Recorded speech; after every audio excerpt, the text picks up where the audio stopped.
आज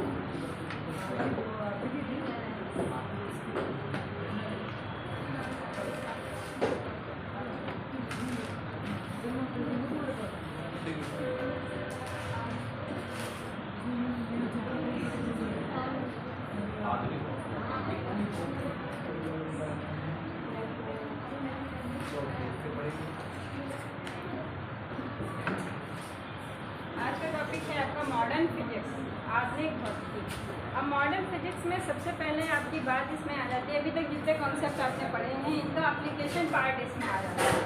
आपने बहुत सारी चीज़ें पढ़ ली, जैसे लाइट पढ़ लिया, वेव पढ़ लिया, सारी चीज़ें पढ़ ली आपने। आधुनिक में ज़्यादातर आपकी atoms, nucleus, radio activity, diode क्या है, ट्रायोड क्या है, ट्रांजिस्टर क्या है, कहाँ हम इसका यूज़ कर रहे हैं, वो सारी चीज़ें हैं। तो इसमें सबसे पहले आपका वर्ड आता है एटम।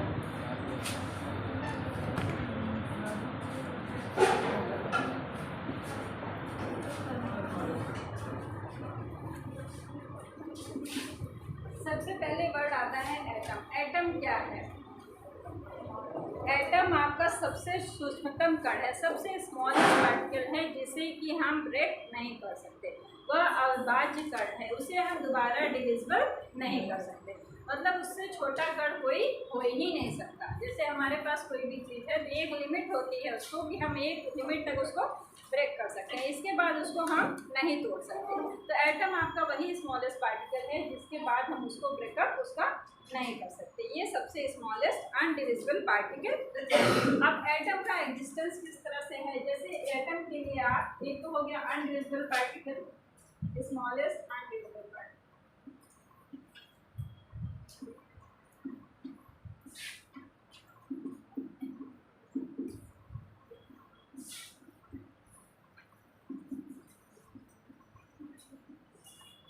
अब इसमें ये कुछ पार्टिकल से मिलके बना होता है आपका।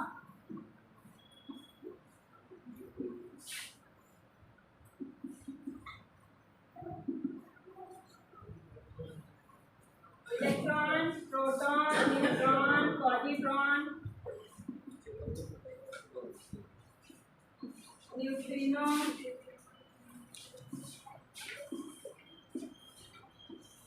Anti neutrino. हमारे पास बहुत सारे पार्टिकल हैं, लेकिन इसमें जो इलेक्ट्रॉन, प्रोटॉन, न्यूट्रॉन है, ये क्या है? फंडामेंटल पार्टिकल हैं। जितने भी एटम्स हैं उसमें आपके इलेक्ट्रॉन, प्रोटॉन, न्यूट्रॉन, एटम में ये तीन चीज़ें जरूर हैं। जैसे न्यूक्लियस है आपका, अब न्यूक्लियस के चारों ओर क्या लाई करता है, उसके बीच में क्या लाई करता है, ये सारी चीज़ें डिपेंड करती हैं। और ये जितने और पार्टिकल आपके हैं, पॉजिट्रॉन, न्यूट्रिनो, एंटीनो, इनका हाफ लाइफ टाइम पीरियड बहुत कम होता है, यानी इनकी स्टेबिलिटी बहुत कम है। ये बनते रहते हैं और ख़त्म होते रहते हैं। इनका जो पीरियड है बनने का और ख़त्म होने का बहुत छोटा है, इसलिए ये फंडामेंटल पार्टिकल नहीं है। फंडामेंटल मतलब मौलिक कण। हमारे मौलिक कण कौन से हैं जिससे कि हमारा आगे की थ्योरी सारी गवर्न होती हैं? हमारे पास न्यूक्लियस है,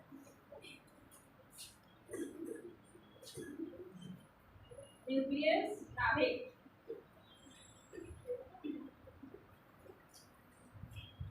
अब हमारा अगर कोई एटम मान लीजिए, हम मान रहे हैं ये एटम हमारा, उसके बीच में हमारा ये क्या होता है? न्यूक्लियस। ये पूरा हमारा एटम है और ये एटम के बीच में क्या है? न्यूक्लियस। न्यूक्लियस में प्रोटॉन प्लस न्यूट्रॉन, दो चीज़ें होती हैं इसके मास के लिए। जैसे अगर इसका कोई एटम है तो उसका मास किससे गवर्न होगा? इसका मास कितना होना चाहिए, उसके लिए रिस्पॉन्सिबल होता है प्रोटॉन और न्यूट्रॉन। अब बचा इलेक्ट्रॉन, ये क्या करेगा? इलेक्ट्रॉन इसके चारों ओर चक्कर लगाता रहता है।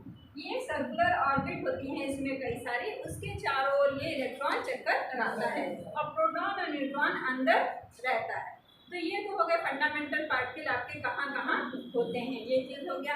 अब ये जो इलेक्ट्रॉन, प्रोटॉन, न्यूट्रॉन, तीन चीज़ें हैं, इसका मास कितना होता है, इसकी डिस्कवरी किसने की, ये भी आपसे कुछ पूछता है कभी कभी।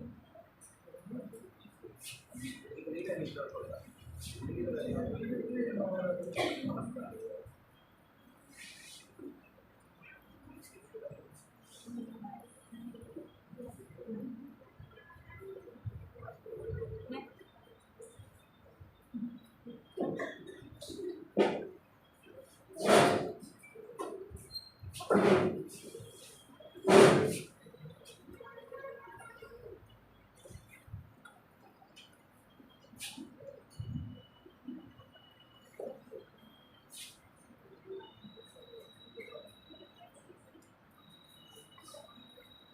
खोज किसने की? सबसे पहला क्वेश्चन आपको ये पूछा जाता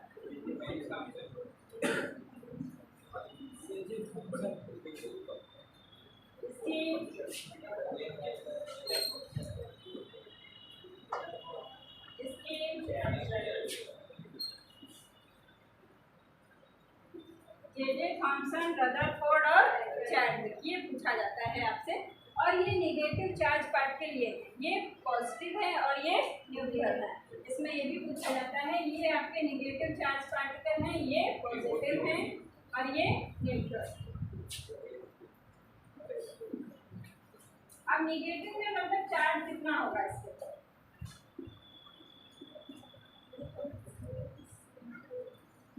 चार्ज की यूनिट क्या होती है? बोला 1.6 10⁻⁻19 इसके ऊपर चार्ज होता है। लेकिन ये किसमें होगा? नेगेटिव में होगा, क्योंकि ये नेगेटिव चार्ज पार्टिकल है। और इसके ऊपर क्या होगा? सेम इतना ही होगा, लेकिन ये किसमें होगा? पॉजिटिव में। ठीक है, ये उतना ही पॉजिटिव, ये उतना ही नेगेटिव। और ये क्या है? न्यूट्रल, इसके ऊपर कोई चार्ज नहीं है। अब मास की बात करते हैं, कितना मास होता है इसका? 9.1 10⁻31 kg, 1.67 10⁻27 kg। इसका भी लगभग इतना ही होता है, इससे बहुत जरा सा ज़्यादा होता है। 1.672 होता है, इसका 1.675 होता है बस। मतलब तीसरे डिजिट में परिवर्तन है। अदरवाइज आप ये मान सकते हैं कि इसका मास और इसका मास बराबर होता है। तो ये हो गया इसका चार्ज, मास, किसने डिस्कवरी की, कौन नेगेटिव होता है, कौन पॉजिटिव होता है और कौन न्यूट्रल है। ये इसका नेचर हो गया। अब बात आती है कि हमारे पास कोई एटम है तो हम निकालेंगे कैसे कि कितने इलेक्ट्रॉन हैं, कितने प्रोटॉन हैं और कितने न्यूट्रॉन हैं। कोई एलिमेंट हमारे पास मान लीजिए एक्स लिखा हुआ है। अब यहाँ पे ये जेड और ए। अब यहाँ पे जेड क्या है? Atomic number. ए क्या है? Atomic mass. इसको कहते हैं परमाणु क्रमांक।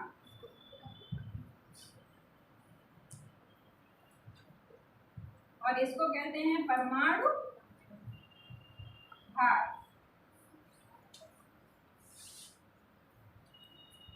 ये परमाणु क्रमांक है, ये परमाणु भार है। परमाणु क्रमांक नीचे, परमाणु भार ऊपर। पीरियोडिक टेबल मेंडलीव ने जब सबसे पहले बनाई तो उन्होंने परमाणु भार के हिसाब से सेट कर दिया था। लेकिन जब modern periodic table I Mendeleev की, उन्होंने बाद में उसको फिर से अपना अपडेट किया। पहले वाली तो परमाणु भार हो गई, इसके बाद जब उन्होंने फिर से उसको अपडेट किया तो उन्होंने परमाणु क्रमांक के बेसिस पे। कभी देखिए कि पीरियोडिक टेबल लिखी होती है तो बिल्कुल उसका एटॉमिक नंबर एक एक बढ़ता चला जाता है, मास नंबर जस्ट डबल होता है। हमारा मास नंबर जैसे 20 तक मान लीजिए, ले लीजिए। जो स्मॉलेस्ट हमारे नाभिक होते हैं, यानी जो छोटे नाभिक होते हैं, छोटे नाभिक का मतलब है जो हल्के एटम होते हैं। छोटा नाभिक वही होगा जो हल्का होगा। हल्का मतलब एटॉमिक मास उसका कम हो, उसका जो है जो उसका वेट है वो कम हो, तो वो हल्के माने जाएंगे, तो कहलाएंगे हल्के नाभिक। जो हल्के नाभिक होंगे उनका जो परमाणु भार होता है, अगर आप नाभिक याद करिए तो आप जितना परमाणु क्रमांक होता है उसका जस्ट डबल कर सकते हैं।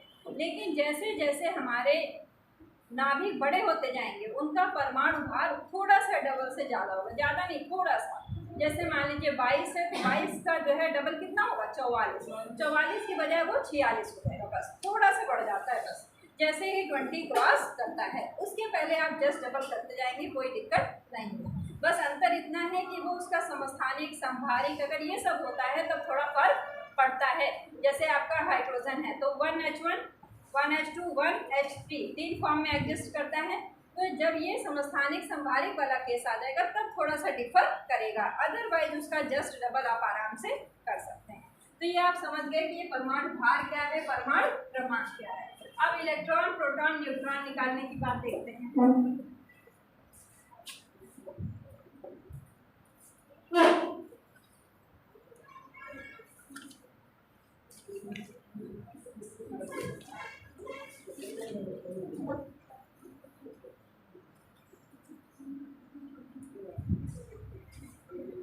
ये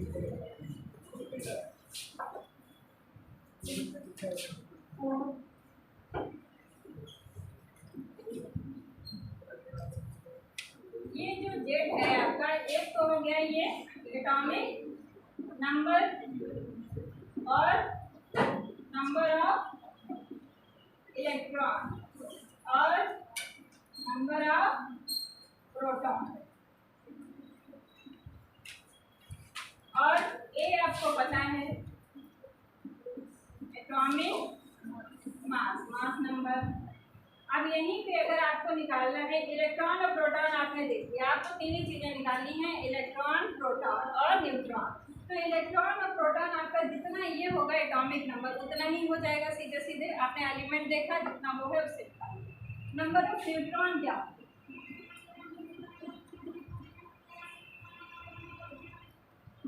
बराबर ए माइनस जेड, यानी एटॉमिक मास, जो आपका एटॉमिक मास है उसका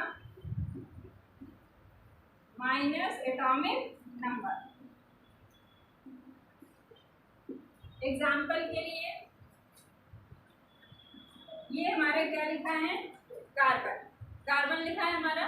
हमको पहले तो ये देख लीजिए, हमको ये भी नहीं याद है, मान लीजिए एटॉमिक नंबर बस याद है, एटॉमिक नंबर याद है और इसका नंबर 20 से कम है, 20 से कम है, 20 तक भी चलता है, 20 तक भी है तो आप उसको जस्ट डबल कर दीजिए। अगर आपको नहीं भी याद है तो मास नंबर आप क्या करेंगे, जस्ट डबल। तो यहाँ पे 6 लिखा था तो आपने यहाँ क्या कर दिया 12, तो आपको दोनों नंबर मिल गए, तीनों। आपको दोनों निकालने के लिए दोनों नंबर आपके पास होने चाहिए, तब जाके आप निकाल पाएंगे। तो यहाँ पे नंबर ऑफ इलेक्ट्रॉन कितने हो गए,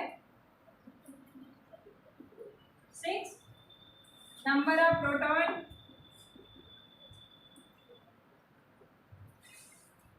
6, number of neutron, number of neutron कितने आएंगे 6, जो ऊपर लिखा है उससे आप इसको घटा देंगे, तो 12 माइनस 6 कितना आ गया 6। तो आपके इलेक्ट्रॉन, प्रोटॉन, न्यूट्रॉन तीनों निकल के आ गए। अब हम और एग्जांपल लेते हैं थोड़े। अगर मान लीजिए कभी कभी आयन्स होते हैं, ये तो सिंपल आपके एलिमेंट है, अब आयन आ गया तो कैसे निकालेंगे, वो भी दिक्कत करेगा आपको।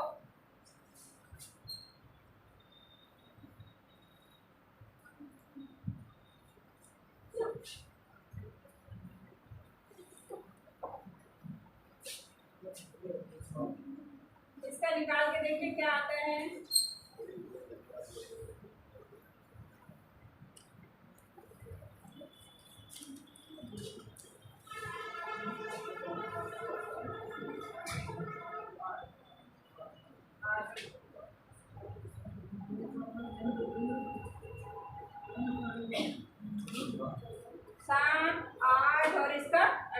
ऑर्गन हो गया ये आपका।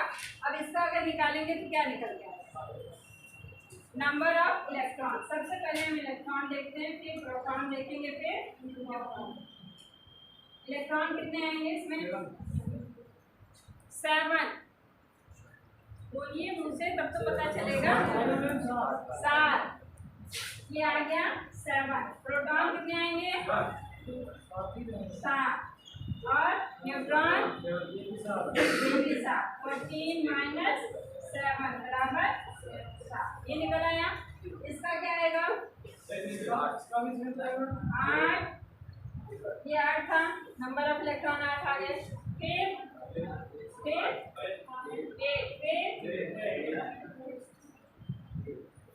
इसका 18, फिर 18, फिर ठीक है, ये आपने निकाल लिया।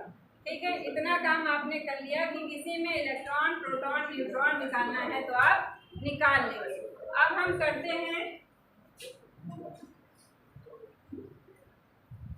इसका, बताइए सोडियम का, इलेक्ट्रॉन, प्रोटॉन और न्यूट्रॉन। इलेक्ट्रॉन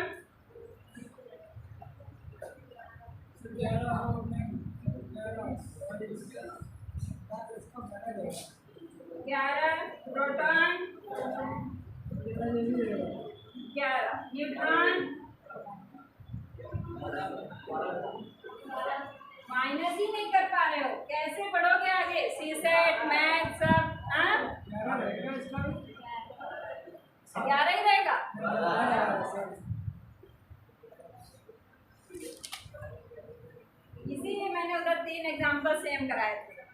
मुझे पता था इधर तुम लोग गड़बड़ करोगे, पक्की बात है। ठीक है, ये आपका हो गया सोडियम का। अब सोडियम देखिए आपका जैसे NaCl होता है। NaCl क्या है? सोडियम क्लोराइड, नमक। नमक का फॉर्मूला होता है ये NaCl। अब ये NaCl आपका जैसे ही आयनाइज होगा, तो कभी भी आयनाइज होता है तो किस में कन्वर्ट होता है? प्लस और माइनस। प्लस और माइनस का मतलब है धनायन और ऋणायन। कोई भी हमारे पास सॉल्ट है तो वो टूटता है धनायन और ऋणायन। पहले तो मॉलिक्यूल है, उसके बाद जैसे ही हमने पानी में डाला वो जो है धनायन और ऋणायन में यानी अपने आयंस में ब्रेक हो जाएगा। उसका ये ब्रेक होना ही कहलाता है आयनीकरण यानी आयनाइजेशन। तो उसका आयनाइजेशन हो गया, आयंस में वो टूटेगा। अब आयंस में ये टूटेगा तो ये टूटेगा Na+ और Cl-। ये जो हमारा प्लस और माइनस होता है ये बिल्कुल बराबर होता है। कभी भी देखिए किसी सॉल्ट में ऐसा नहीं होता है कि A+ और नेगेटिव आपके थोड़े बहुत आगे पीछे हो जाए, ऐसा कभी भी नहीं होता है। अब अभी ये देखते हैं Na+। अब जैसे ये Na+ हो गया, Na आपको पता है कि Na का क्या होता है? 1120। अब इसमें पूछ रहा है इलेक्ट्रॉन, प्रोटॉन और न्यूट्रॉन। अभी तक क्या था? आपका सिंपल का एलिमेंट था, आपने बता दिया। अब ये क्या हो गया? आयन में टूट गया। अब आयन में आपको बताना है इलेक्ट्रॉन, प्रोटॉन और न्यूट्रॉन। तो आपका इलेक्ट्रॉन, प्रोटॉन और न्यूट्रॉन, तो आपके जो है प्रोटॉन और न्यूट्रॉन इसमें कोई फर्क नहीं पड़ेगा, जैसे है वैसे ही निकल आएगा। लेकिन नंबर ऑफ इलेक्ट्रॉन पे फर्क पड़ जाता है। तो पहले आपका प्रोटॉन और न्यूट्रॉन क्या आएगा, तो उसको निकाल लीजिए आप। प्रोटॉन कितना आएगा? अभी आपने निकाल 11 आ रहा है। न्यूट्रॉन कितना है? 12। ये आप निकाल चुके हैं, अभी तक आप निकाल चुके हैं। ठीक है, इतना काम आपको जितना उसका होता है एटॉमिक नंबर और एटॉमिक मास, उससे आपने निकाल दिया। उसके बाद आपको निकालना है इलेक्ट्रॉन। इलेक्ट्रॉन के लिए सिंपल आप जो है तब देखेंगे कि इसके ऊपर प्लस लगा है या माइनस लगा है। प्लस का मतलब होता है इलेक्ट्रॉन को देना, इलेक्ट्रॉन का त्याग करना। कहीं भी अगर प्लस लग रहा है तो वो ये शो करता है कि उसने उतने ही इलेक्ट्रॉन किसी और को दे दिए हैं। अब किसी और को किसको देगा? बगल वाले को ही देगा। अभी हम ये भी बताते हैं कि इसमें दिया किसको, आखिर दिया है तो दिया किसको। जैसे +1 दिखा रहा है तो इसका मतलब पहले ये समझिए कि एक इलेक्ट्रॉन उसने दे दिया। अब एक इलेक्ट्रॉन दे दिया है तो जितना इलेक्ट्रॉन पहले था उसके पास 11 इलेक्ट्रॉन था। अब 11 में से अगर एक दे देगा तो उसके पास कितना बचेगा? 10। तो इसका इलेक्ट्रॉन, प्रोटॉन और न्यूट्रॉन ये हो गया। ठीक है, 10, 11 और 12। अब बात आई इसकी। ठीक है, अब इसका आपको याद होना चाहिए 17 Cl35। ये अब जो है इसमें इलेक्ट्रॉन, प्रोटॉन, न्यूट्रॉन निकाल के देखिए। इलेक्ट्रॉन, प्रोटॉन, न्यूट्रॉन देखते सबसे पहले कौन बताता है? प्रोटॉन और न्यूट्रॉन आप बताइए। इलेक्ट्रॉन हम बताइए, प्रोटॉन बताइए। प्रोटॉन के लिए तो कलम उठाने की जरूरत ही नहीं है, सब दिख ही रहा है, कुछ करने की जरूरत ही नहीं है, माइनस भी नहीं करना है। इसके लिए 18। आपने क्या किया? 35 - 70 कितना आ गया? यहाँ तक हो गया? यहाँ तक कोई दिक्कत? ठीक है, अब हम क्या करेंगे? इलेक्ट्रॉन, हमें प्रोटॉन और न्यूट्रॉन वैसे ही निकाल देना है। सिर्फ इलेक्ट्रॉन में हमें थोड़ा सोचना है। तो इलेक्ट्रॉन में अगर प्लस है तो उसने दिया है उसको, और जितने प्लस है उतने ही इलेक्ट्रॉन दिया है। ये भी नहीं है कितने दिया है, बात याद है कितने दिया है। अगर दिया है तो जितने प्लस उसके ऊपर लिखे होंगे उतने ही उसने दे रखे हैं। ठीक है, और निगेटिव है तो उतने ही इलेक्ट्रॉन उसने ले रखे हैं। ये है, तो उसने एक इलेक्ट्रॉन। अब यहाँ पे इलेक्ट्रॉन आपके पास कितने हैं? अभी तो 17 है, लेकिन इसके ऊपर एक निगेटिव दिखाई दे रहा है, तो कितने हो गए? 18। भाई एक निगेटिव था तो एक इलेक्ट्रॉन उसने ले लिया। ठीक है, अब इसका लेन देन कैसे हुआ ये चीज थोड़ा सा देखते हैं कि आखिरकार ये चल क्या रहा है। ये इनके चलता है एटॉमिक नंबर।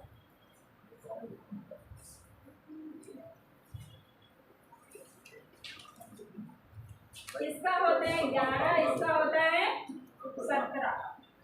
11 और 17 क्या है? इसका एटॉमिक नंबर जो नीचे लिखा रहता है।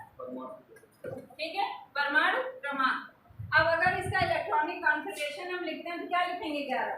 मान लो 11 इलेक्ट्रॉन हमें सेल में भरना है, तो सेल में भरने के लिए कैसे भरते हैं? पहले सेल में 2 इलेक्ट्रॉन, हाँ, सेल में 2 इलेक्ट्रॉन, दूसरी सेल में 8, तीसरी में 8, उसके बाद हम 18, ऐसे बढ़ते हुए चले जाते हैं। तो हमने क्या किया, पहले हमें 11 को सेट करना है, तो हमने क्या किया, पहली वाली सेल में 2 इलेक्ट्रॉन भर दिए, फिर 8 भर दिए, फिर अब कितना बच रहा है, 1 बच रहा है। भाई हमें 11 के लिए 10 तो हमारा फिट हो गया, अब 1 बचा, 1 को हमने यहाँ लिख दिया तो हमारा 11 हो गया। अब इसी तरह इसको लिखो 2, 8, 7, ठीक है, ये हमने लिख लिया, 2, 8, 7, ये हमने लिख लिया। अब स्टेबिलिटी के लिए अगर कोई भी मॉलिक्यूल, कोई एलिमेंट हमारा स्टेबल होना चाह रहा है तो उसके लास्ट में 8 इलेक्ट्रॉन होने चाहिए, ठीक है, कितने होने चाहिए, 8। अब 8 होने के लिए हमारी प्रोबेबिलिटी है कि जैसे सोडियम के पास 1 है, ठीक है, अब किसी के पास अगर 1 है उसको कितने चाहिए, 7 चाहिए। अब 7 चाहिए तो कोई भी उसको 7 नहीं देगा, क्योंकि थोड़ा बहुत कम होता है तो दे देता है कोई, लेकिन एकदम से 7 इलेक्ट्रॉन कोई नहीं देगा उसको। और 1 इलेक्ट्रॉन वो दे के भी स्टेबल हो सकता है, दोनों कंडीशन में, या तो भाई वो 7 इलेक्ट्रॉन उसको कोई दे दे। स्टेबिलिटी के लिए 2 चीज़ें हैं, या तो वो 7 कोई किसी से ले आए या तो अपना 1 दे दे, दोनों कंडीशन में है। तो क्या करेगा, इजीली वो अपना 1 दे देगा कि ठीक है कोई ले लो, हमें 7 तो कोई नहीं देगा। आपके पास 100 रुपये मान लीजिए आपको करने हैं, एक के पास 10 रुपये है, एक के पास 90 रुपये है, तो 90 वाले को 10 कलेक्ट करना आसान होगा, 10 तो वो किसी से ले आएगा, लेकिन जिसके पास 10 रुपये है उसको 90 कलेक्ट करना कितना मुश्किल होगा कि नहीं। तो ऐसे ही केस इसके पास है, अगर 8 हमें बनाना है तो 8 में से अगर 1 है तो इजीली 7 1 को दे देगा, ठीक है, स्टेबल हो गया, कोई दिक्कत नहीं, लेकिन 7 वो कलेक्ट नहीं कर पाएगा। तो इसीलिए इसकी प्रोबेबिलिटी होगी कि ये 1 इलेक्ट्रॉन वो दे देगा, और लेगा कौन, जो उसके बगल में रहेगा, सबसे ज़्यादा प्रोबेबिलिटी वही है। तो आपका सॉल्ट बन रहा है NaCl, तो NaCl बन रहा है और इसके पास क्या है, 1 की कमी है, भाई 7 है तो ये 8 बनाना चाह रहा है, तो ये क्या करेगा, 1 इलेक्ट्रॉन आसानी से इससे ले लेगा, कहेगा तुम हमको दे दो, बस तुम्हारा तो कोई काम चल नहीं रहा, तो हमें ही दे दो, तो ये क्या करेगा, इसको दे देगा। और जैसे ही ये देगा इसको तो ये किसमें कन्वर्ट हो जाएगा, Na+, और इसका जो आउटर में इलेक्ट्रॉन है ये 7, हमने ये 7 भरा। अब ये जो 1 इलेक्ट्रॉन कम था वो कहाँ गया, यहाँ, आउटर में इसके 8 इलेक्ट्रॉन दिख रहे हैं आपको, 8 हो गए। अब ये कन्वर्ट किसमें हो गया, Cl-, तो ये पॉजिटिव ये निगेटिव बन गया NaCl। ऐसे ये पॉजिटिव और नेगेटिव का आदान प्रदान होता है कि किसी के पास कम है या किसी के पास ज़्यादा है। अब जितने कम ज़्यादा होते हैं जिससे वो जुड़ता है उसी के साथ उसका सॉल्ट बन जाता है, ठीक है, ये होता है इलेक्ट्रॉनों का आदान प्रदान। इलेक्ट्रॉन, प्रोटॉन, न्यूट्रॉन आपको निकालना आ गया। अब आप थोड़ा सा एक और निकाल लीजिए, Mg2+, इसको निकाल के दिखा दीजिए बस, Mg2+, एटॉमिक नंबर वगैरह बताएं तब करोगे, नहीं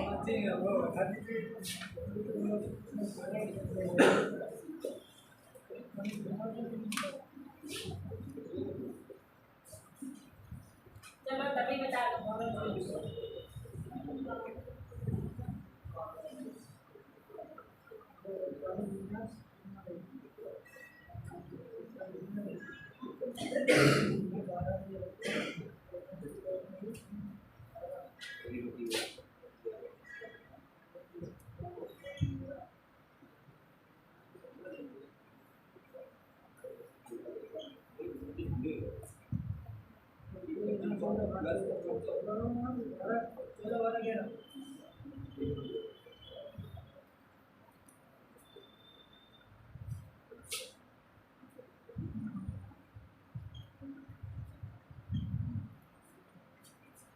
निकल आया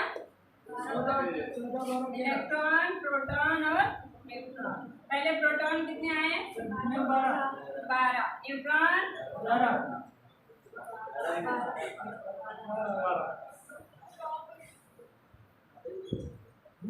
12, ठीक है। अब इलेक्ट्रॉन 10, ठीक है। जितने हमारे प्रोटॉन होते हैं उसमें से, यानी जितने इलेक्ट्रॉन होने चाहिए एक्चुअल में, मान लो +2 रही है तो हमारे पास कितने होंगे भाई, 12 इलेक्ट्रॉन होंगे हमारे पास, अगर कोई चार्ज उस पर नहीं है। और हमारे पास कितने प्लस हो गए, अब 2 प्लस हो गए, यानी 2 इलेक्ट्रॉन उसने किसी और को दे दिया है। दे दिया है तो हम 2 घटा देंगे, तो हमारा कितना आ जाएगा? आगे निकालना इलेक्ट्रॉन प्रोटॉन न्यूट्रॉन, ये है इलेक्ट्रॉन प्रोटॉन न्यूट्रॉन, कहीं भी हमें निकालना है तो इस तरीके से निकाल देते हैं। अब इसका सॉल्ट बना हुआ है MgCl2, देखिए वो हमने बना के भी दिखाया आपको कि अगर 2 दे रहा है तो 2 किसको देगा। अब ये भी ना सोचिए कि Cl है तो जो उसके पास 2 इलेक्ट्रॉन है वो दोनों एक ही को दे देगा, ये भी नहीं है। एग्जिस्टेंस के लिए जैसे मान लो Cl है, अब Cl के पास आखिरी में कितने इलेक्ट्रॉन हैं? 7। भाई क्लोरीन का अभी हमने आपको बताया 17 और Mg का कितना बताया? 12, तो 8 2 और इसका 2 8 7। अब इसके पास 2 की एक्सेस है, इसके पास 1 की कमी है, तो ऐसा नहीं करेगा कि ये दोनों इलेक्ट्रॉन इसको दे देगा, ये लेगा ही नहीं, ठीक है। हाँ, ये लेगा ही नहीं। क्यों नहीं लेगा? क्योंकि उसकी स्टेबिलिटी खराब हो जाएगी, वो स्टेबल नहीं रह जाएगा। वो स्टेबल तभी होगा जब उसके वैलेंस सेल में 8 ही इलेक्ट्रॉन, 8 से ज़्यादा नहीं चाहिए उसको। तो अगर ये मैग्नीशियम देना भी चाहेगा तो वो नहीं देगा। तो अब इसके पास जो है 2 Cl है, देखिए एक इधर है एक उधर है, तो ये क्या करेगा? Mg अपना बीच में आ गया, एक Cl इधर है एक Cl इधर। अब इसके पास 7 इलेक्ट्रॉन, इसके पास अपने 7 इलेक्ट्रॉन हो गए 7, ये हो गए 7। अब ये क्या करेगा? ये जो 2 इलेक्ट्रॉन है, 1 इलेक्ट्रॉन करेगा, तुम ले लो 1 इलेक्ट्रॉन, दोनों को दे दिया 1 इलेक्ट्रॉन।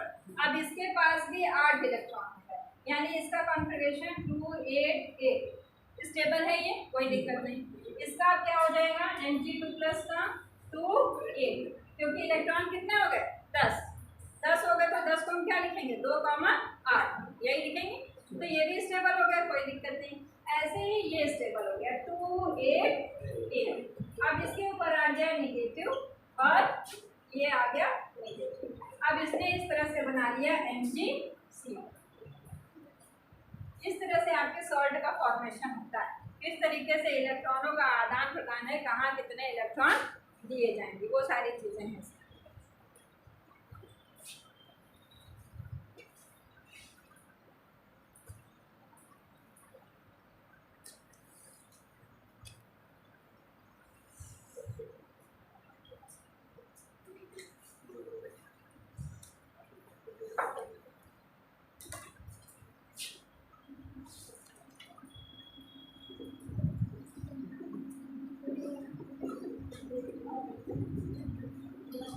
अब इसी में अगला टॉपिक है रेडियो एक्टिविटी, रेडियो एक्टिवता।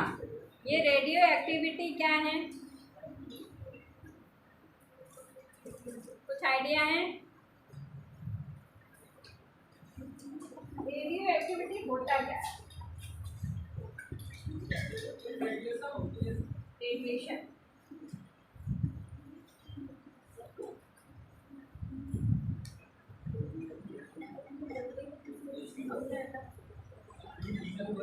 ये तुम लोग का बैग कोई लेके भाग जाएगा क्या?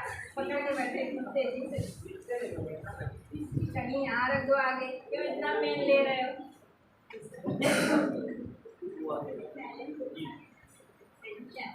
कंसंट्रेशन बना रहे हैं। रेडियो एक्टिविटी देखिए क्या है आपका, यानी कोई भी आपके पास सब्सटेंस है वो ब्रेक हो जाए, डिसइंटीग्रेट हो जाए, छोटे छोटे पार्टिकल्स में टूट जाए, टूटने के बाद उससे जो है कुछ रेज निकलें। अब ये रेज आपकी किसी भी फॉर्म में हो सकती हैं। तो जैसे अभी इलेक्ट्रॉन प्रोटॉन न्यूट्रॉन आपने उसके पार्ट पढ़ लिए, अब इसमें जो रेज निकलती हैं, ये रेज निकलती हैं अल्फा बीटा और गामा के फॉर्म में। अल्फा बीटा गामा 3 तरह की रेज आपकी इससे निकलती है। यानी कोई बड़ा नाभिक किसी बड़े नाभिक का छोटे नाभिक में टूट जाना, उसके बाद उससे रेज निकलना, और उस रेज को हमने सबसे पहले बैकुरल ने इसकी खोज की थी 1896 में। बैकुरल ने इसको बताया कि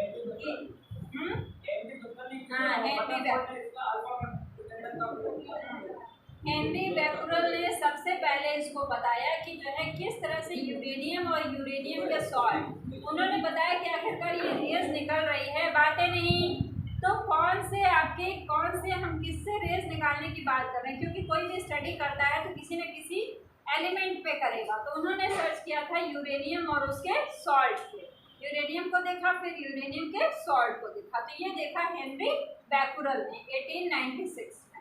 इसीलिए वो जो रेज निकली उसको नाम दे दिया बैकुरल रेज। उनके नाम पे दे दिया कि ये जो रेज निकल रही है, उस समय पे नहीं पता था कि ये अल्फा बीटा गामा क्या चीज़ है। तो उन्होंने कहा ये जो रेज निकल रही है ये क्या हो गई, बैकुरल रेज। इसके बाद मैरी क्यूरी और पेरी क्यूरी। मैरी क्यूरी के हस्बैंड थे पेरी क्यूरी। दोनों लोगों ने मिलके फिर डिस्कवर किया कि इस पर थोड़ा सा और काम किया। 1898 में उन्होंने फिर सर्च किया कि आखिरकार जो है ये जो सर्च किया गया है, अब जैसे कोई भी रिसर्च होती है जितनी हो गई उससे आगे होती है, तो उससे आगे हो गई। तो उन्होंने यूरेनियम का एक अयस्क ले लिया, पिच ब्लेंडी, जिसका नाम है पिच ब्लेंडी। तो उन्होंने यूरेनियम का एक ओर ले लिया। तो उस ओर के थ्रू उन्होंने बताया कि जो है किस तरह से ये डिसइंटीग्रेशन हो रहा है, यानी किस तरह से ये विघटन हो रहा है कि कोई बड़ा एलिमेंट मॉलिक्यूल है तो वो कैसे टूट रहा है। तो उन्होंने यूरेनियम के ओर्स पे बात की जिसका नाम है पिच ब्लेंडी। यानी जो यूरेनियम और यूरेनियम के सॉल्ट पे स्टडी की बैकुरल ने, और मैरी क्यूरी और पेरी क्यूरी ने बात की यूरेनियम के ओर पे जिसका नाम है पिच ब्लेंडी।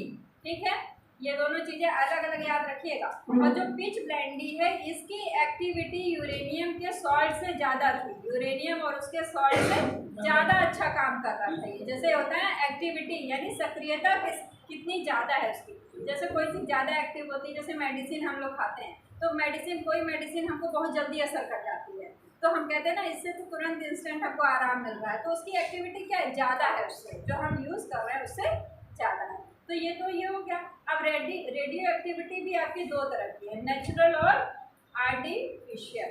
तो नेचुरल और आर्टिफिशियल में क्या मतलब है? नेचुरल का मतलब आप समझ ही रहे हैं कि जो चीज़ वास्तविक चल रही है, यानी आराम से हमारी लाइफ में हमें दिखाई देगी, हमें उसमें कोई रोल अदा नहीं करना है, नेचर के थ्रू वो चीज़ हो रही है, वो कहलाएगी नेचुरल। इसको कहते हैं नेचुरल रेडियो एक्टिविटी। ठीक है। आर्टिफिशियल का मतलब क्या है? कृत्रिम, जो चीज़ हम कर रहे हैं, यानी हम अपने हिसाब से देख रहे हैं कि हमें आउटपुट क्या चाहिए, हमें जो चाहिए उसके अनुसार हम देख रहे हैं कि हम ये मिला दें तो हमें ये चीज़ मिल जाए। जैसे जैसे देखिए बीमारी डिजीज बढ़ती हैं तो हम उसके अनुसार उसकी मेडिसिन और उससे बचने के क्योर कैसे किया जाए इन सब का इलाज शुरू कर देते हैं। तो वो हम अपने हिसाब से फिर सॉल्ट मिला के पूरी स्टडी करते हैं कि इसका क्या कंपोजिशन दिया जाए कि इंसान सही हो जाए। ऐसे ही आपका रेडियो एक्टिव था, जितना चीज़ नेचुरल हो रहा था ठीक है हो रहा था, लेकिन उन्होंने फिर सोचा कि जो है कैसे हम करें। तो एक चीज़ दोनों में डिफरेंस ये है कि जो नेचुरल रेडियो एक्टिविटी हो रहा था वो बड़े बड़े नाभिक पे हो रहा था, जिसका कि 92 से ज़्यादा एटॉमिक नंबर है। जैसे यूरेनियम हो गया, यूरेनियम के बाद जितने थे वो सब क्या है, नेचुरल प्रोडक्ट आपकी कृत्रिम बनाए जा रहे थे एलिमेंट। लेकिन जो बड़े वाले नाभिक हैं वो सब में क्या मिल रहा था, नेचुरल रेडियो एक्टिविटी, वो खुद से टूट रहे थे। और जब हमने काम करना उस पर शुरू किया आर्टिफिशियल रेडियो एक्टिविटी, तो हमने छोटे छोटे नाभिक लिए, जैसे मैग्नीशियम का ले लिया, मैग्नीशियम कन्वर्ट हुआ एल्यूमिनियम में, इस तरह से धीरे धीरे कन्वर्जन होकर हमें आउटपुट मिला। यानी आर्टिफिशियल पे हमने काम किया जो कि हम कर रहे हैं और जो है उसका रिजल्ट ले रहे हैं, तो उसके लिए छोटे नाभिकों का प्रयोग किया गया। ठीक है। और इस पर किसने काम किया, कभी कभी ये पूछ लिया जाता है कि आर्टिफिशियल रेडियो एक्टिविटी पे किसने काम किया। इस पे काम किया आयरिस क्यूरी। अब आयरिस क्यूरी कौन सी बात आ गई भाई, मैरी क्यूरी हो गया, पेरी क्यूरी हो गया, इनकी डॉटर थी। ठीक है, इनकी डॉटर थी, इन्होंने भी जो है इनकी पुत्री थी। ठीक है, मैरी क्यूरी और पेरी क्यूरी की डॉटर उनकी पुत्री थी आयरिस क्यूरी, जिन्होंने इस पे काम किया कि ये कृत्रिम रेडियो एक्टिविटी कैसे हम सर्च करेंगे, उस पर आयरिस क्यूरी ने वर्क किया और छोटे नाभिकों को यूज़ करके उसको आगे सर्च किया। ठीक है, तो यहाँ पे जैसे लिख देते थोड़ा सा बैकुलर रेज,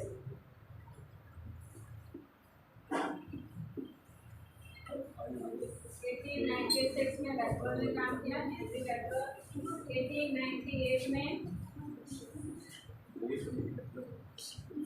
मैरी क्यूरी और पेरी।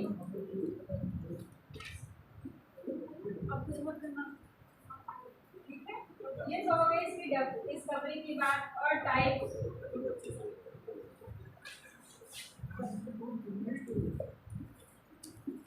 नेचुरल और आर्टिफिशियल।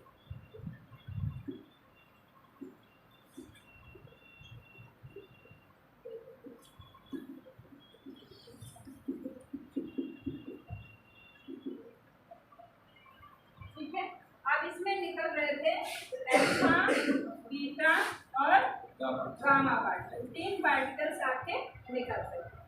तो इसमें से जो है निगेटिव कौन सा है, पॉजिटिव कौन सा है, इसकी बात हो रही थी। तो जो इसका नाभिक, इसका जो है ये बताया गया, रिजेंबल किया गया कि ये हीलियम नाभिक के बराबर है।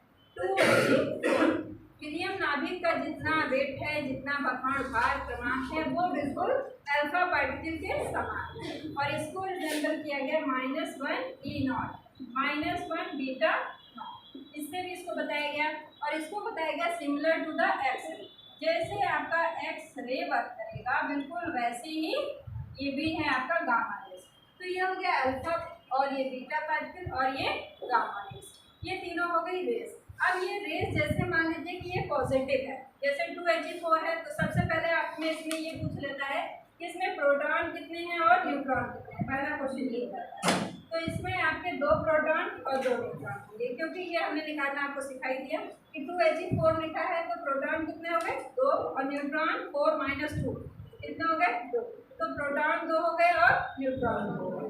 और ये हो गया -1 E0, और ये हो गया similar to the X rays. अब ये आपकी पॉजिटिव है, जैसे मान लो कोई रेडियो एक्टिव सब्सटेंस हमने ये रख दिया और एक आयनाइजेशन चैम्बर लगा दिया। अब चैम्बर लगा दिया और इधर हमने इलेक्ट्रिक और मैग्नेटिक फील्ड हम पास कर रहे हैं, तो ये जो है किधर डिफ्लेक्ट हो, इससे इसका नेचर पता लगाया गया कि कौन सा पॉजिटिव होगा, कौन सा निगेटिव होगा। तो जैसे गामा आपका क्या है, एक्सरे की तरह सिमिलर है, ये न्यूट्रल है, इसके ऊपर ना पॉजिटिव ना निगेटिव, कोई चार्ज नहीं है, तो ये कहीं भी डिफ्लेक्ट होके नहीं जाएगा। ये रेज बिल्कुल क्या करेंगी, सीधे निकल जाएंगी। और इधर निगेटिव है, इधर पॉजिटिव। इलेक्ट्रिक फील्ड आपने लगा रखा है, इलेक्ट्रिक फील्ड लगा रखा है, तो माइनस की ओर कौन जाएगा, जो प्लस होगा, और जो प्लस की तरफ कौन जाएगा, निगेटिव। ये अपोजिट बिल्कुल मूव करता है। कोई अगर रेज आपकी निगेटिव है तो वो पॉजिटिव प्लेट की तरफ मूव करेगी, और कोई पॉजिटिव है तो निगेटिव की तरफ। तो आपका ये निगेटिव है, तो ये वाली रेज किधर जाएंगी, इधर, और इधर की कुछ रेज इधर हो जाएंगी। अब आपसे एग्जाम में ऐसे देके पूछ सकता है, यहाँ पे 4 ऑप्शन दे दिया, पूछ लिया कि ये वाला जो है आपका अल्फा होगा कि ये अल्फा होगा। गामा आप तुरंत निकाल लेंगे कि गामा में कोई डिफ्लेक्शन नहीं होता है, वो तो जो है सीधी जा रही है। अब ये आपकी पॉजिटिव है, पॉजिटिव है तो किधर जाएगी, इधर की, यानी आपका अल्फा रेस किधर जाएगा, निगेटिव की तरफ, और बीटा वाला इधर। इससे इसका नेचर पता चलता है कि कौन सा किसकी तरफ मूव करेगा। तो पहली चीज ये हो गया, अल्फा बीटा गामा में आपको याद करना है कि ये 2Ag4 की तरफ वर्क बिल्कुल करता है कि जितना इसका एटॉमिक नंबर मास है वैसे ही इसका होगा, उसके नाभिक के समान होता है। तो 2 प्रोटॉन और 2 न्यूट्रॉन। इसके बाद इसका हो गया -1 E0, ये आपका वर्क करता है निगेटिव की तरफ, और ये न्यूट्रल है, similar to the X ray. अब जैसे इसको ऑप्शन देना होगा तो एक्स रे कर दिया, आपका कॉस्मिक रे कर दिया, ऐसे 4 ऑप्शन बना दूंगा। तो आपको किसको टिक करना है, एक्स रे। अब इसके बाद ये जो है डिफ्लेक्शन इसमें कॉज हुआ, ये आपका कोई रेडियोएक्टिव सब्सटेंस रख दिया, ये है आयनाइजेशन चैम्बर। इसके बाद इधर लगा दिया मैग्नेटिक फील्ड, तो ये आपका पॉजिटिव था तो इधर मूव कर गया निगेटिव की तरफ, और ये पॉजिटिव। ठीक है, तीन चीज हो गई। अब बात आती है इसकी वेलोसिटी, वेलोसिटी की, किसकी वेलोसिटी ज़्यादा होगी।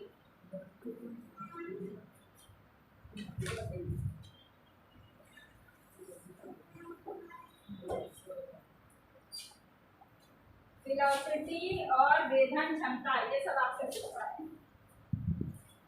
वेग और वेधन क्षमता, penetrating power.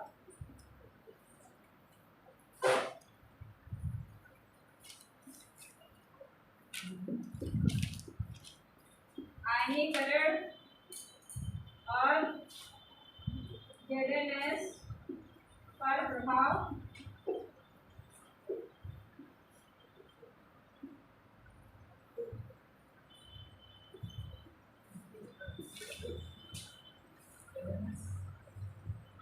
Photography photographic plate पर वेग और वेधन क्षमता, वेग का मतलब वेलोसिटी कि कितनी तेज वो चल सकती है, रेज की स्पीड कितनी ज़्यादा है, ये बात है। और वेधन क्षमता का मतलब क्या है? पेनिट्रेटिंग पावर, कौन किसको कितनी तेज वेध सकता है, उससे आर पार निकल जाए। किसी चीज़ को मान लो क्रॉस करके निकलना है तो यही क्या कहलाएगा? उसका वेधने की क्षमता, कि उसको क्रॉस करने की एबिलिटी कितनी है कितनी नहीं है, ये कहते हैं वेधन क्षमता। तो अब इन तीनों रेस में ये पूछा जाता है किसकी वेलोसिटी ज़्यादा है, तो वेलोसिटी किसकी ज़्यादा आती है? गामा की, गामा की, और वेधन क्षमता दोनों होती है गामा, ठीक है। जैसे अब कैसे पता चला? कोई चीज़ मान लो आपको जाना है उस दीवार के पास, अगर आपकी स्पीड बहुत ज़्यादा है तो आपकी कैपेबिलिटी ज़्यादा होगी, जो स्लो स्लो जाएगा तो वो उतनी जल्दी पेनिट्रेट नहीं कर पाएगा, लेकिन किसी की स्पीड ज़्यादा होगी, तेज़ से जाएगा, दीवार से टकरा जाएगा, यही तो होगा। कोई अगर बहुत तेज़ दौड़ते दौड़ते जा रहा है, अब वो अपने आप को रोकना चाहे तो क्या करेगा? एक बार तो नहीं रोक पाएगा, जाके टकरा ही जाएगा, होगा ना ऐसा। अब किसी की स्पीड धीरे धीरे है तो वो टकराएगा? कभी नहीं टकराएगा, वो कहाँ से टकराएगा? वो तो रुका ही हुआ है पहले से ही। तो जिसकी स्पीड ज़्यादा है वो पेनिट्रेटिंग पावर भी उसकी ज़्यादा होगी। तो आपकी गामा की क्या हो गई? वेग और पेनिट्रेटिंग पावर दोनों ज़्यादा होगी। अल्फा बीटा गामा, गामा की सबसे ज़्यादा, दोनों चीज़ें वेग और वेधन क्षमता। अल्फा की कम होती, अब इसकी कितनी ज़्यादा होती? जैसे वेग मान लीजिए पूछ रहा है तो वेग इसका कितना होगा? लाइट की वेलोसिटी कितनी होती है? 3 × 10⁸ मीटर पर सेकेंड, 3 × 10⁸ मीटर पर सेकेंड से इसकी वेग होती है, इतना इसका वेलोसिटी है। अब बात आ रही है आयनीकरण और ये जेडेनएस और फोटोग्राफिक प्लेट। जेडेनएस इसीलिए लिया गया है कि जैसे ही इसमें जो है आपका डाला जाता है, जैसे कोई रेडियो एक्टिव एलिमेंट है, अगर हमें इसका इफेक्ट देखना है तो जिंक सल्फाइड पे सबसे ज़्यादा इफेक्ट दिखाई देता है। इफेक्ट का मतलब ये है कि जैसे ही हम उसको पास करते हैं तो उसमें लाइट तुरंत दिखाई दे जाती है। अगर आप कैसे इमेजिन करेंगे कि हम जो कर रहे हैं वो हो रहा है, हमें कुछ ना कुछ ऐसा सिंबल दिखाई दे तभी हम जान जाते हैं। तो जैसे इसको पास किया जाता है इस स्क्रीन पे तुरंत लाइट दिखाई देने लगती है, बिंदी बिंदी बिंदी बिंदी। तो ये सबसे ज़्यादा जेडेनएस यानी जिंक सल्फाइड की स्क्रीन पे सबसे पहले दिखाई दे जाती है तुरंत, इसीलिए इसकी स्क्रीन यूज़ की जाती है। तो इसका इफेक्ट यानी आयनीकरण, आयनाइजेशन, अगर किसी को आयन में तोड़ना है, अभी आप देख रहे हैं पॉजिटिव और निगेटिव में तोड़ने की कैपेबिलिटी, ये सब चीज़ें आपकी कौन सबसे ज़्यादा करेगा? अल्फा।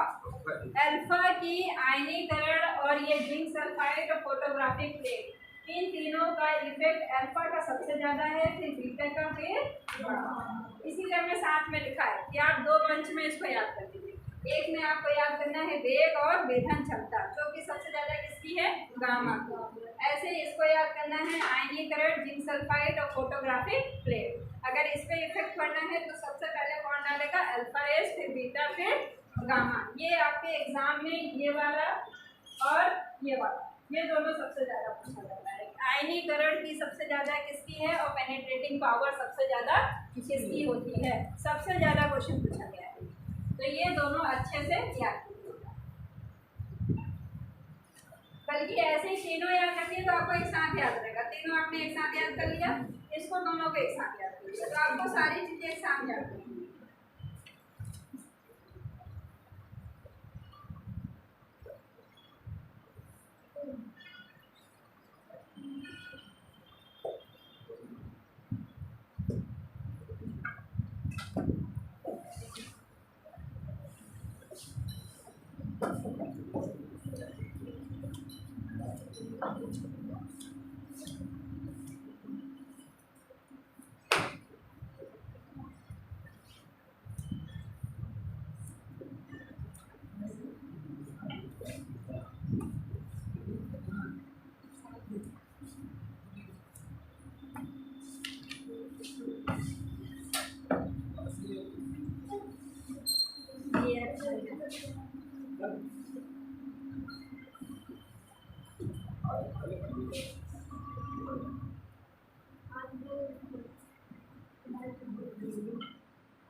सॉडी, फजान, रसेल, ये तीन इंसान थे, तीन साइंटिस्ट थे अलग अलग। इन्होंने मिलके आपको दिया समूह विस्थापन का नियम, ग्रुप डिस्प्लेसमेंट लॉ, और दिया 1913। 1913 में इन्होंने क्या बताया? सबसे पहले समूह विस्थापन का मतलब है कि समूह का विस्थापन, जैसे पीरियोडिक टेबल हमारी होती है, तो पीरियोडिक टेबल में कोई भी एलिमेंट है तो उसका जो समूह है यानी उसका एक ग्रुप है, अब ग्रुप का डिस्प्लेसमेंट यानी ग्रुप का विस्थापन किस तरीके से होगा। अब यहाँ पे आपकी 3 रेस हैं, अल्फा बीटा गामा। गामा का इफेक्ट ज़्यादा नहीं दिखाई दे रहा है आपको, सिर्फ अल्फा और बीटा का इफेक्ट दिखाई देगा। तो अल्फा और बीटा का इफेक्ट निकलने से, जैसे मान लो कोई हमारे पास हैवी एलिमेंट है, उससे अल्फा निकलेगा तो समूह पे क्या फर्क पड़ेगा, बीटा निकलेगा तो समूह पे क्या फर्क पड़ेगा। समूह मतलब होता है कि पीरियोडिक टेबल में उसका प्लेस कहाँ जाएगा। ये सब नियम दिया था सॉडी, फजान और रसेल ने। अब आपका कोई भी एलिमेंट है एक्स, ये हो गया इसका एटॉमिक नंबर, ये हो गया मास, इससे हम एक अल्फा निकाल देते हैं तो इसमें क्या फर्क पड़ेगा ये आपको दिया हुआ है। इससे हमने एक अल्फा निकाला तो पहले तो ये जो है एलिमेंट हमारा चेंज हो गया, यानी पहले कुछ एलिमेंट था अब कुछ हो गया। पहले तो एलिमेंट चेंज हो गया, इसके बाद जो इसका एटॉमिक नंबर था उसमें 2 की कमी और मास नंबर में 4 की कमी। ये आपको याद रखना है कि उसके एटॉमिक नंबर में 2 की कमी हो जाती है और मास नंबर में 4 की कमी हो जाती है एक अल्फा निकलने से। कोई भी एलिमेंट हमारे पास है उससे अगर हम एक निकालेंगे तो हमारा क्या चेंज होगा, परमाणु क्रमांक में 2 की कमी, परमाणु भार में 4 की कमी हो जाएगी। ये आपको याद करना है, लैंग्वेज में भी पूछा जाता है कि अल्फा निकलने से परमाणु क्रमांक और परमाणु भार पे क्या प्रभाव पड़ता है। परमाणु क्रमांक में 2 की कमी और परमाणु भार में 4 की कमी होती है अल्फा निकलने से। और पीरियोडिक टेबल में ये जो है 2 प्लेस लेफ्ट यानी बाईं ओर खिसक जाता है, जहां वो रहेगा उसके बाईं ओर चला जाएगा। कोई एलिमेंट अभी यहाँ था, एटॉमिक नंबर मान लो इसका यहाँ है, अब पीरियोडिक टेबल में अगर 2 की कमी होगा तो कहाँ चला जाएगा, यहाँ से यहाँ, यहीं पे जाएगा। पीरियोडिक टेबल में आपकी जैसे पीरियड में ऐसे ऐसे लिखा रहता है नंबर, अगर वो एलिमेंट आपका एक्स मान लीजिए अभी यहाँ है, तो अगर उसके परमाणु क्रमांक में 2 की कमी होगी तो आगे तो जाएगा नहीं, क्योंकि आपकी पीरियोडिक टेबल एटॉमिक नंबर परमाणु क्रमांक के बढ़ते हुए क्रम में सेट है। परमाणु क्रमांक के बढ़ते हुए क्रम में है तो अगर उसका परमाणु क्रमांक में 2 की कमी होगी तो वो आगे नहीं जाएगा, सीधी सी बात है, वो जहाँ था उससे 2 प्लेस पीछे चला जाएगा। तो 2 प्लेस आपका बाईं ओर चला गया, तो वाई आपका कहाँ चला जाएगा, अभी यहाँ चला जाएगा। अभी तक यहाँ था, अब ये 1 प्लेस और ये 2 प्लेस इधर नहीं हो गया। ठीक, ये तो हो गई पीरियोडिक टेबल में इसकी जगह कि कहाँ उसका समूह का विस्थापन होगा। जहाँ उसका समूह था उसके 2 वर्ग कहाँ चला जाएगा, 2 प्लेस बाईं। ठीक है, बाईं और दाहिनी लैंग्वेज लिखाया आपको बुक में, तो उसके हिसाब से। अब ये हो गया मान लीजिए एक्स ही हम ले लेते हैं जेड ए, अगर इसे बीटा निकाल दे तो क्या होगा। अभी तो आपने देख लिया अल्फा निकलने से क्या होगा, अब बीटा निकलने से क्या होगा,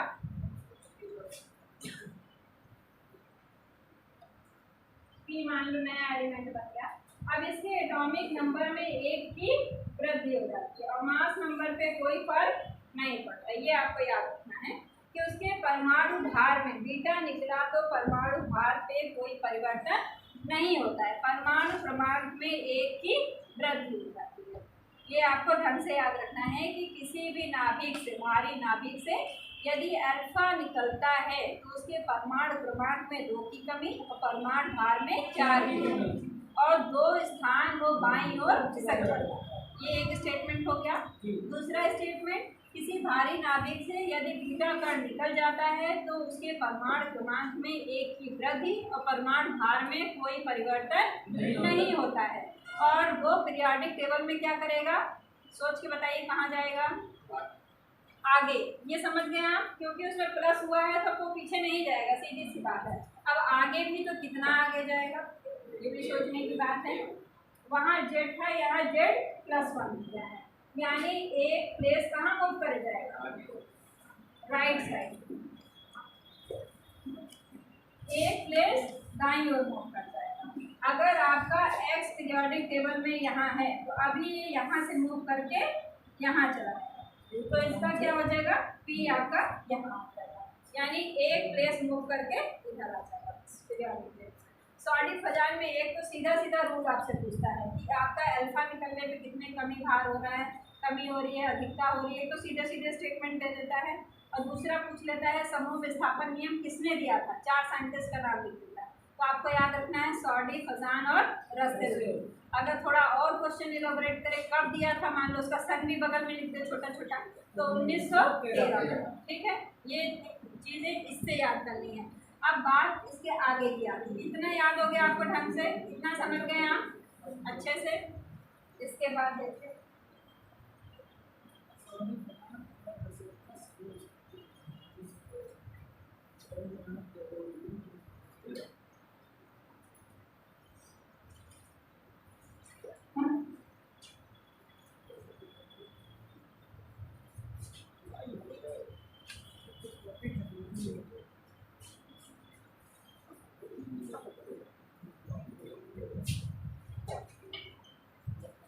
क्या है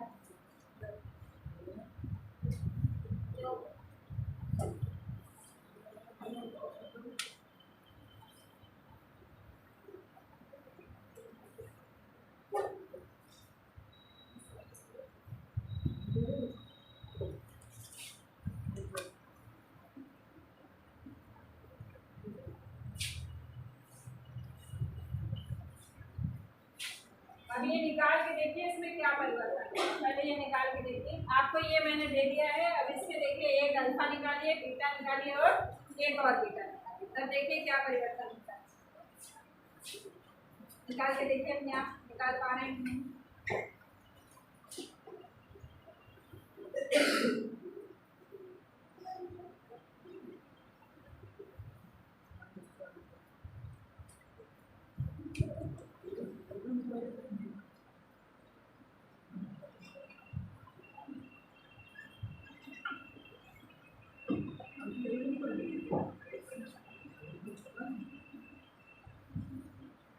पहले तो आपने अल्फा निकाला, तो आपको बिल्कुल क्लियर है कि नया एलिमेंट बन गया, ये समझ में आ गया। पहले एक्स था, एक्स से बन गया टी, टी बन गया। अब हमारे जेड था, तो एक अल्फा निकलते ही यहाँ क्या हो जाएगा, जेड माइनस 2। जितना एटॉमिक नंबर था उसमें 2 की कमी होगी, पहला चीज हो गया, अभी आपने सीखा है। और इसमें क्या हो जाएगा, 4 की कमी, ए माइनस 4, इतना समझ आ गया। इसमें कुछ नहीं हमने किया, इसमें एक अल्फा निकला था तो 2 की कमी और इसमें 4 की कमी, ये हमें मिल गया। अब इसमें हमें फिर से एक बीटा निकालना है। अब हमें इसमें से निकालना है, इसमें से नहीं निकालना है, ध्यान रखिएगा, इसमें से हमें फिर से एक बीटा निकालना है। तो एक बीटा हम इसमें से फिर से निकालेंगे, तो ये हमारे पास क्या है, जेड माइनस 2, इसके ऊपर तो कोई फर्क नहीं पड़ेगा, तो ए माइनस 4, ये हमने ऐसे लिख दिया क्योंकि मास नंबर पे कोई फर्क नहीं पड़ता है। तो ए माइनस 4 था, यहाँ भी हमने ए माइनस 4 लिख दिया। अब हमें सिर्फ इसको देखना है कि एटॉमिक नंबर में एक की वृद्धि, तो ये हमारा एटॉमिक नंबर है, एक की वृद्धि यानी +1, जो लिखा था हमने उसी में +1 कर दिया, तो निकल के क्या आ जाएगा, जेड माइनस 1। आधे लोग बोल नहीं पा रहे, खाना नहीं खा के आए हो क्या, -2 + 1 क्या आएगा, -1। जिन लोग को कंफ्यूजन है वो ये भी समझ लें कि जैसे हम माइनस प्लस करते हैं तो पहली बात तो घटता है, माइनस प्लस हमेशा घटेगा, एक चीज़। दूसरी बात साइन किसका आएगा, चिन्ह उसका आता है जो नंबर बड़ा होता है, ये भी समझ लीजिए। जैसे मान लीजिए कि लिखा है -20 + 18, एक तरफ लिखा है, एक तरफ लिखा है 20 - 18, दोनों चीज़ों में हमने देखे नंबर सेम रखा है, कोई चेंजेस नहीं है। -20 18 करेंगे तो प्लस माइनस है तो घटेगा, ये सीधी सी बात समझ गए आप। तो अब यहाँ पे आ गया 2, अब 2 भी आएगा तो प्लस का आएगा कि माइनस, माइनस, क्योंकि आपका 20 बड़ा है। ऐसे ही आप यहाँ देखिए, यहाँ भी प्लस माइनस और प्लस तो घटेगा, ये बात ठीक है। इसके बाद हमारा 2 आ गया। अब 20 बड़ा है कि छोटा है, इसमें से बड़ा कौन सा है, 20 है, 20 का साइन क्या है प्लस, तो हमने लगा दिया प्लस, ठीक है। देखिए नंबर सेम है लेकिन चिन्ह कैसे परिवर्तित हो रहा है, चिन्ह ऐसे चेंज होते हैं जिसका नंबर बड़ा होता है वही साइन हमारा आता है। तो यहाँ पे आ जाएगा z-1, हमने लिख दिया z-1। अब आपको इससे एक बीटा और निकालना है। एक बीटा और कैसे निकालेंगे? पहले बीटा निकालना है तो इसमें कोई चेंज नहीं होगा, a माइनस, आपने वैसे ही लिख दिया इसको। अब z-1, अब क्या होगा इसमें एक प्लस, तो +1 -1 क्या हो जाएगा? सिर्फ z आ गया, +1 -1 खत्म। भाई आपको 1 रुपए दे दिए फिर ले लिए, कोई फर्क पड़ा?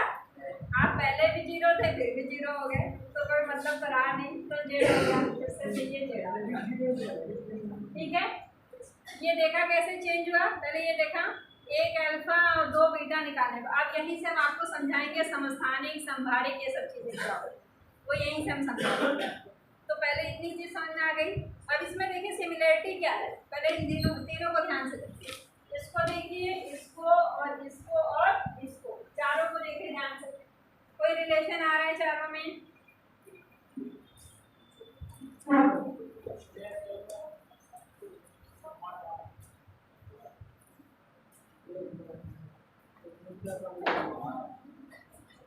इसको नाम दे दीजिए L1 दे दीजिए, 1, इसको 2, इसको 3, इसको 4, 4 हमने नाम दे दिए। अब इन चारों को देखिए ध्यान से, इनके एटॉमिक नंबर और मास नंबर कहाँ आपको सेम दिखाई दे रहा है, कहाँ डिफरेंट दिखाई दे रहा है। क्योंकि हमारे जो समस्थानिक और संभारिक होते हैं वो परमाणु क्रमांक, परमाणु भार, इनकी सिमिलरिटी और डिसिमिलरिटी के बेसिस पे ही होते हैं। तो जो समस्थानिक आपका है वो आपका क्या होता है? समस्थानिक, यानी परमाणु क्रमांक समान। ठीक है, तो परमाणु क्रमांक समान का मतलब क्या है? एटॉमिक नंबर आपका सेम होना चाहिए, यानी Z जहाँ लिखा है वहाँ भी Z किसी में है तो वो क्या है? समस्थानिक। तो ठीक है, देखिए किसमें किसमें दिखाई दे रहा है ऐसा? 1 और 4, 1 और 4 आपके क्या हो गए?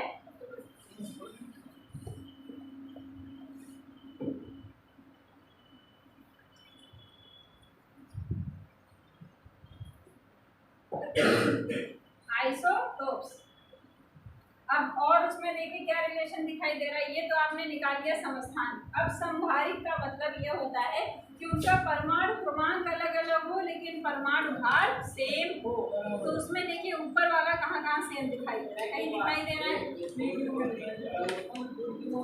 2, 3, 4। हमें अब परमाणु क्रमांक को नहीं देखना है, सिर्फ परमाणु भार पे नजर रखना है। तो परमाणु भार हमारा 2, 3 और 4, यहाँ पे आपको क्या दिखाई दे रहा है? सेम दिखाई दे रहा है। तो हमारा 2, 3, 4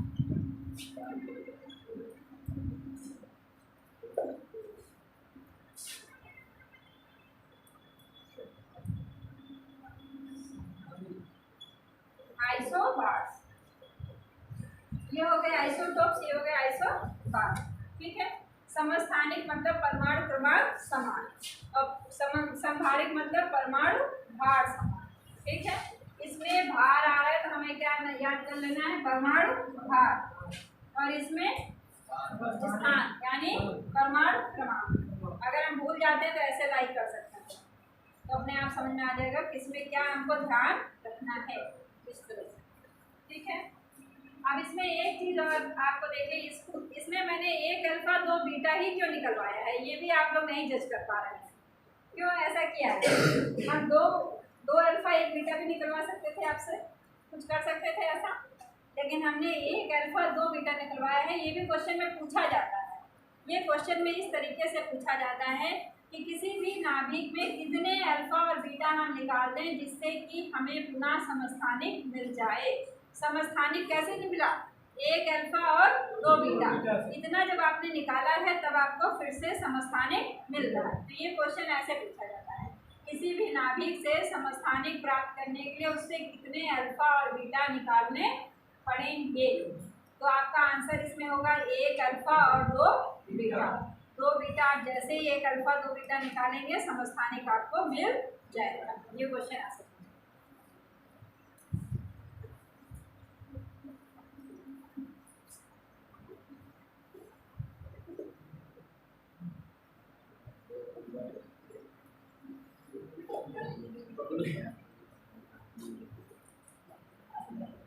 ये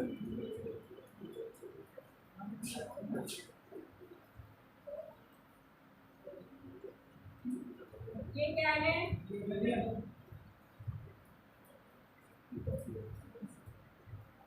ये क्या है?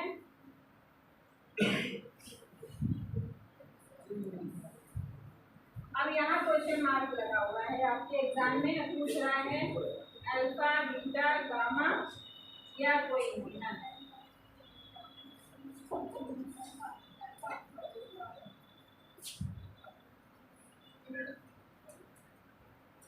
क्या होगा? कुछ नहीं होगा।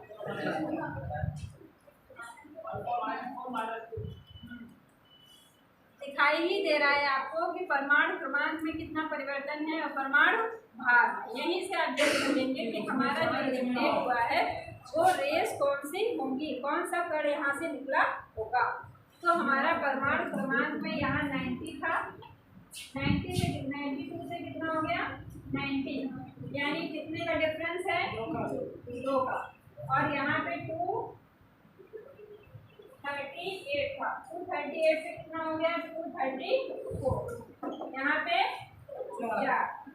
तो 2 और 4 कब आता है आपका? अल्फा के केस में आता है। किसी भी एलिमेंट से ये हमने लिख रखा था आपको Z -2 A -4, तो यहाँ क्या लिखा था माइनस अल्फा, ऐसा ही लिखा था कुछ। तो यहीं से पकड़ना है आपको कि इसको तो याद कर लिया, ये नहीं सोच पा रहे हैं तो याद करने से क्या फायदा? आपको एक्स वाई थोड़ी ना लिख के देगा। आप याद किसी भी टर्म में करिए, लेकिन जो पॉइंट है उसको याद करिए कि 2 की कमी, 4 की कमी, ये सब अल्फा में होता है कि बीटा में होता है। ये सब चीज़ें आपसे पूछता है।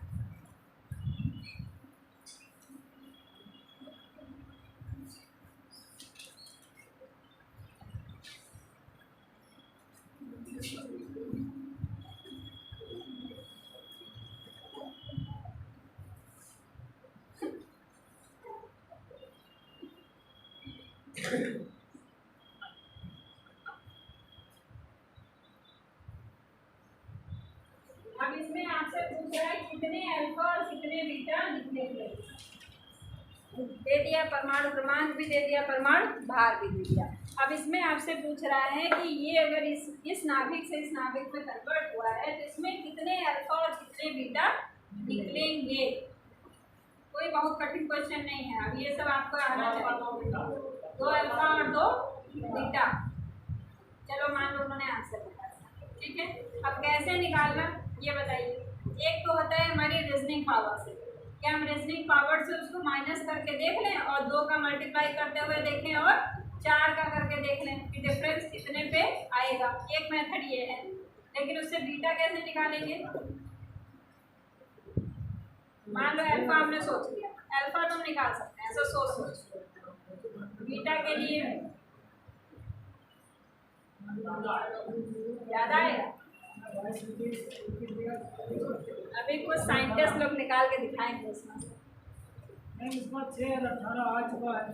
6 और 18 आ चुका है। आगे कहीं चला जाएगा क्या? हम तो बता ही दे देते हैं।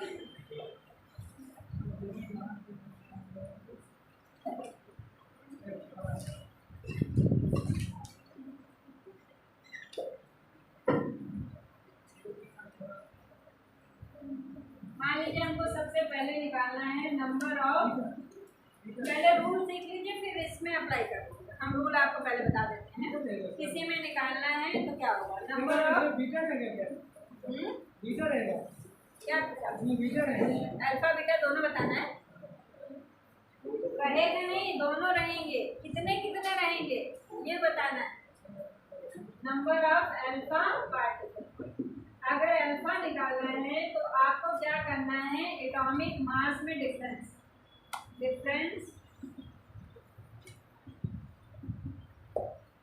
Between atomic masses upon 4। इससे तो हमारा निकल पाएगा कि नंबर ऑफ अल्फा पार्टिकल हमारे कितने हैं। कितनी भी लंबी सीरीज दे दे, हमें कोई रीजनिंग लगाने की उसमें जरूरत नहीं है।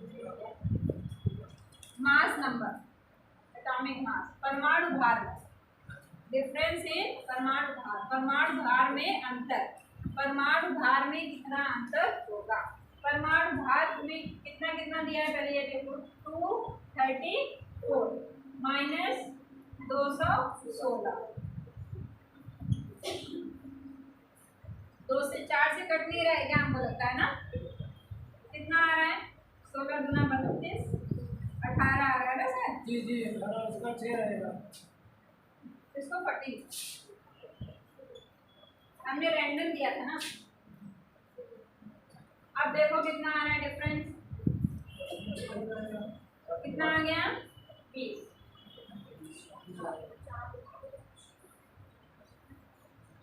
अल्फा आ गए, ठीक है। हम वैसे भी कर सकते थे, जैसे मान लो 214 है, अब 214 में आप 4 जोड़ते जाओ भाई, ऐसे कितना आया, फिर 4 जोड़ो। जब हमें फॉर्मूला नहीं पता है तो हम क्या करेंगे, ऐसा ही कुछ करके देखेंगे।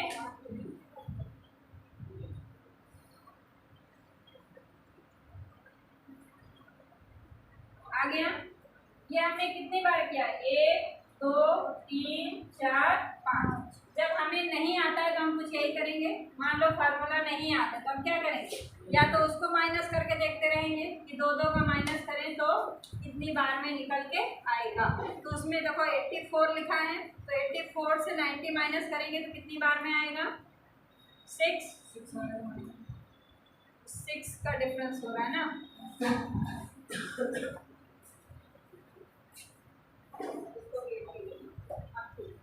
ठीक है, ये आपने कर लिया करेक्ट। ये रैंडम मैंने लिखा था इसलिए आपको ऐसा लग रहा है कि मैं याद थोड़ी ना किया था, तो रैंडम लिख दिया। कि 2 2 का डिफरेंस होगा तो 90 से अगर 80 होगा तभी तो होगा ना 5, ठीक है। तो ये आपका निकल आया नंबर ऑफ अल्फा पार्टिकल। सीधी सी बात ये है कि जब भी आपको निकालना हो तो 2 दिया रहेगा आपको, उसमें से आपको क्या करना है, जो परमाणु भार दिया रहेगा उसको आपको माइनस करना है और 4 से भाग करना है, बस। ये हमने रैंडम लिया था, इसमें डिवाइड नहीं होता है, लेकिन एग्जैक्ट क्वेश्चन जब आपको देगा तो वो 4 से डिवाइड हो जाएगा, कोई प्रॉब्लम उसमें नहीं है। अब ये आपने निकाल लिया। अब यहीं पे अगर बीटा पार्टिकल निकालना है तो क्या करेंगे, ये तो हो गया अल्फा के लिए,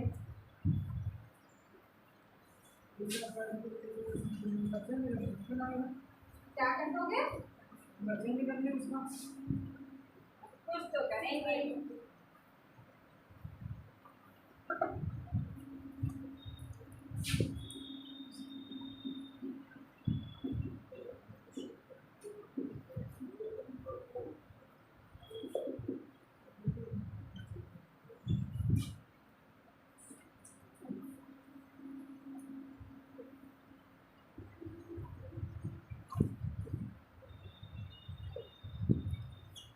इसके लिए हमें करना है कि जितने भी अल्फा पार्टिकल हमारे आ जाएंगे, सबसे पहले हमने अल्फा पार्टिकल निकाल लिया कि हमारे कितने आ रहे हैं, परमाणु भार का माइनस किया और 4 से भाग लगा दिया, तो हमें नंबर ऑफ अल्फा पार्टिकल मिल गया। अब बीटा निकालने के लिए हम क्या करेंगे कि जितने भी अल्फा पार्टिकल हमारे आए, कितने आए थे 5, तो 2 × 5 ये हमने लिख लिया। और ये जो है डिफरेंस बिटवीन एटॉमिक नंबर, यानी 90 - 80 कितना आ गया 10, और ये आ गया 2 × 5 यानी 10, 10 - 10 यानी इससे कोई भी बीटा पार्टिकल नहीं निकला है, सिर्फ अल्फा ही निकला हुआ है, ठीक। अगर यहीं पे कुछ और होता तो हमारा वो वैल्यू आ जाता, वही हमारा क्या आ जाता, नंबर ऑफ बीटा पार्टिकल। अगर यहीं पे हम कुछ चेंज कर दें तो आपका उतना ही वैल्यू आ जाएगा। जैसे हम चेंज कर देते हैं, मान लो अब यहाँ पे अगर चेंज करेंगे तो इतना तो हमारा अल्फा से आ गया। अब हम क्या करेंगे, इसको मान लो 4 कर दिया, जैसे पहले 4 था, तो 90 से 84, तो यहाँ पे हमारा आंसर अब क्या आ जाएगा, इसको हमने लिखा 84, तो 90 में से 84 माइनस होगा, क्या आ जाएगा 6, तो 10 में से 6 गया 4, ठीक है।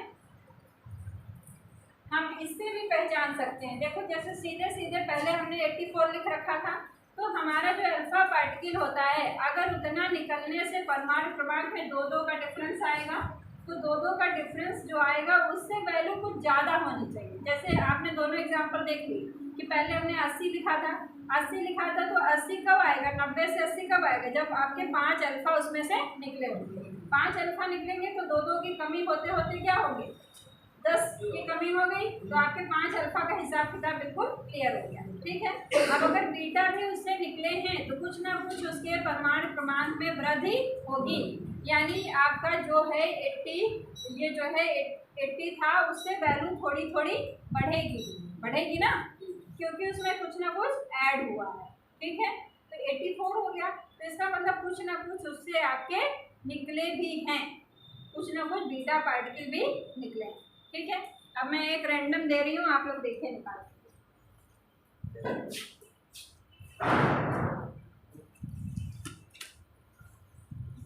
आंधी तूफान आ गया,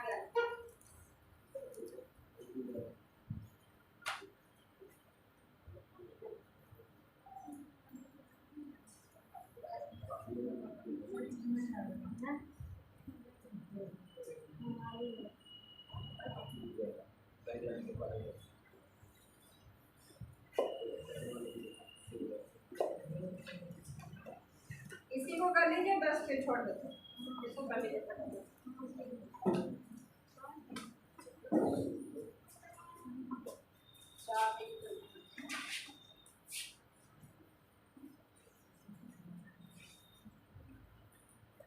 तो 226 और नीचे 84।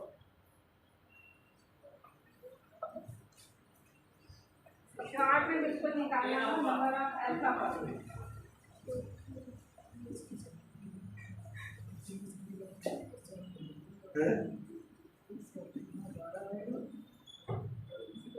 क्या करेंगे, 238 माइनस 226 अपॉन 4, कितना आ रहा है माइनस करने पे, 12।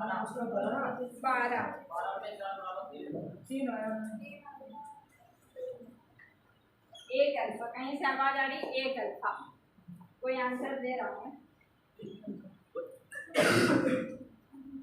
3 तो हो गए अल्फा। ठीक है, 3 अल्फा का मतलब है कि वहां से आपका कम होगा, अगर 92 से 3 यानी 6 की कमी, 6 की आप कमी करेंगे तो वहां पे क्या आएगा, 86 आएगा। अब 86 से देखिए वैल्यू थोड़ी सी तो फिलहाल कम हो गई है, इसको थोड़ा सा और बढ़ा देते हैं। 86 से थोड़ा सा और बढ़ाइए इसको, 88। ठीक है, अब आप निकाल सकते, ये जज भी करना हम आपको सिखा रहे हैं। जैसे रैंडम लेने से फ़ायदा ये है कि आप जज कर पा रहे हैं कि कहीं वैल्यू कम है कहीं ज़्यादा है, तो उससे फ़र्क क्या पड़ रहा है। जैसे मान लीजिए कि कहाँ कम हो रहा है कहाँ ज़्यादा हो रहा है, तो कैसे उसमें चेंजेस हो रहे हैं। जैसे हमने पहले 84 लिखा था तो वहाँ पे क्या हो रहा था, नंबर एटॉमिक नंबर का कम हो रहा था। अब हमारा क्या है, 2 की कमी करेंगे, मान लीजिए 3 अल्फा निकलेंगे, तो 92 से 2 की कमी की तो 90 आ गया, उससे फिर 2 की कमी की तो 88, फिर 2 की कमी की तो 86 हुआ ये। अब हमारा अगर नंबर ऑफ बीटा पार्टिकल निकालना है कितना आएगा, अभी तक आंसर आने को है तुम लोग का, 2 आ गया, तो वहीं से देख के पता चल रहा है, हमें करने की भी जरूरत है।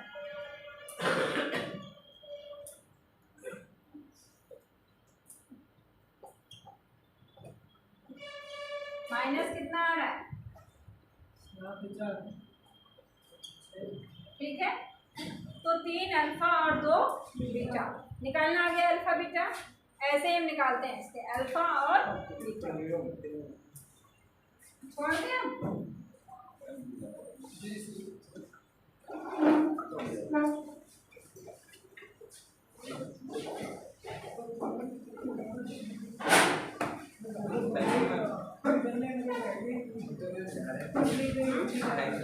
क्या है, दूर जाना हो ना, मौसम खराब हो रहा है।